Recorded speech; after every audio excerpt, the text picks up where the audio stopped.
36 साल की पुष्पा मिश्रा ने अपना अधिकतर जीवन अंधकार और असुरक्षा में जिया है। पुष्पा प्रतापगढ़ उत्तर प्रदेश के एक छोटे से परिवार से आती है। इनके पिता एक सरकारी कर्मचारी थे। पहले सुबह सुबह उठ के पहले शीशा देखती और कंघी करती। तो हम छोटे थे तो हमें इतना अपना बाल कंघी करना नहीं आता था, तो हमारी मम्मी कहती लाओ हम आपका कंघी कर दे। तो मैं बोलती नहीं मम्मी हम आपसे नहीं करवा, आप अच्छा नहीं करती हो। फिर हमारे जब पापा हमारे कंघी कर देते तो हमें बहुत पसंद आ जाता था।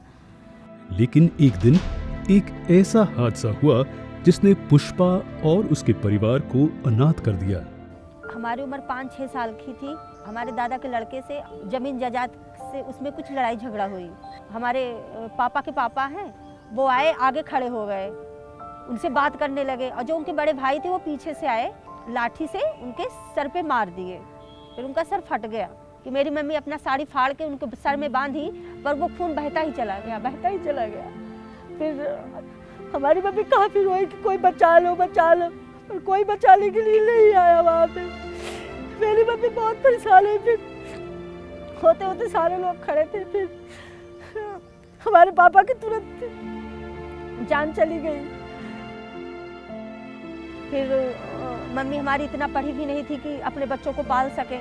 फिर हमारी मम्मी मेहनत की, कुछ दिन तक वही काम चपरासी का काम करती रही मेरी मम्मी। फिर वो पढ़ाई करने के बाद क्लर्की की पोस्ट हमारे मम्मी को मिल गई। पुष्पा का बचपन अकेलेपन और बिना रोक टोक के गुजरा और पिता के ना होने के कारण पुष्पा के जीवन में असुरक्षा ने घर कर लिया था। किशोरावस्था में लड़कों की तरफ आकर्षित होने की प्रवृत्ति के कारण उनका संबंध कई पुरुषों के साथ रहा और कई बार वो यौन शोषण की भी शिकार बनी है। इन सब से बचने के लिए शादी की, लेकिन वो भी सुखदायी नहीं थी। काफ़ी पैसे की बहुत ज़्यादा दिक्कत पड़ती थी, तो काफ़ी हमारे इनके में काफ़ी लड़ाई झगड़ा होती। फिर धीरे धीरे फिर कुछ गलत रास्ता पे भटक गए। फिर इनके जो यार दोस्त आते थे, फिर उनसे मैं अपनी सारी बात बताती कि देखो हमारे पति ऐसे हैं। उनसे हमारा धीरे धीरे करीबी रिश्ता बनने लगा। तो फिर उस होते होते जब हमारे पति नहीं रहते, वो फिर अकेले में आता हमारे पास, बैठता उठता। तो यहाँ तक इतना मतलब संबंध हमारा उसका हो गया कि व्यभिचार में बदल गया हमारा संबंध उसके साथ। उधारी और कर्जों से बचने के लिए पुष्पा और उसका परिवार घर, मोहल्ला और शहर बदलते थे।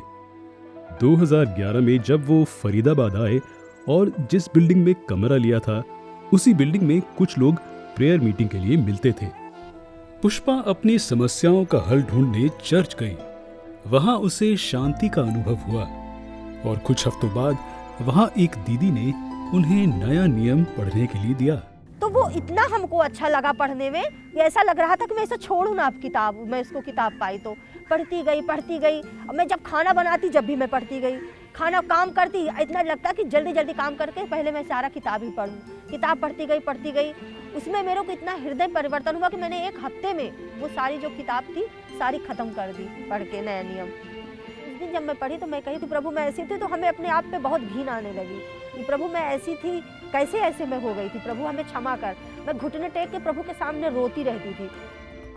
यीशु को अपना परमेश्वर मानने के बाद पुष्पा के जीवन में तनाव और बढ़ गया, लेकिन उन्होंने अपने विश्वास और प्रभु की संगति से कोई समझौता नहीं किया। इतनी लड़ाई झगड़ा के बावजूद भी हमारे हृदय में परमेश्वर का ही सहारा था कि परमेश्वर हमारे साथ में है। अगर हम वचन को पकड़े रहेंगे तो प्रभु हमारे साथ में है। मसीह में आने के बाद अब हमें कोई असुरक्षा की भावना महसूस नहीं होती है। अब हमारे पति और हमारे बीच में एक नई जान आ चुकी है। पुष्पा अब अपने आस पड़ोस में प्रचार करती है और अपनी मुक्ति की गवाही सबको देती है।